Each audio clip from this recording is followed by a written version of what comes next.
Tinatayang 2.5 milyong halaga ng dried marijuana leaves ang nasabat ng motoridad mula sa dalawang individual matapos ang sinagawang bypass operation sa La Trinidad, Benguet.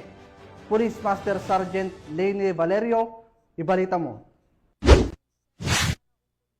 Nakumpiska ng mga otoridad ang nakakahalagang 2.5 milyon na dried marijuana leaves na may timbang na mole, 21,000 grams at isang Tamaraw FX motorcycle sa isinagawang bypass operation ng Philippine Drug Enforcement Agency Cordillera Interdiction Unit kasama ang Regional Special Enforcement Team at La Trinidad PNP sa Barangay Betag, La Trinidad, Benguet nitong ikadalawa ng Hunyo taong kasalukuyan.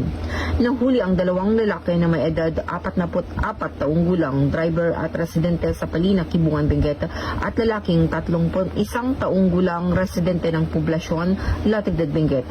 Nahaharap ang dalawang individual sa kasong paglabag sa Republic Act 9165 o Comprehensive Dangerous Drugs Act of 2002. Patuloy ang pambansang pulisya at iba pang ahensya sa pagpapaigting sa pagsugpo sa ipinagbabawal na gamot habang pinapanatili ang pagtiyak sa proteksyon ng mga karapatang pantao.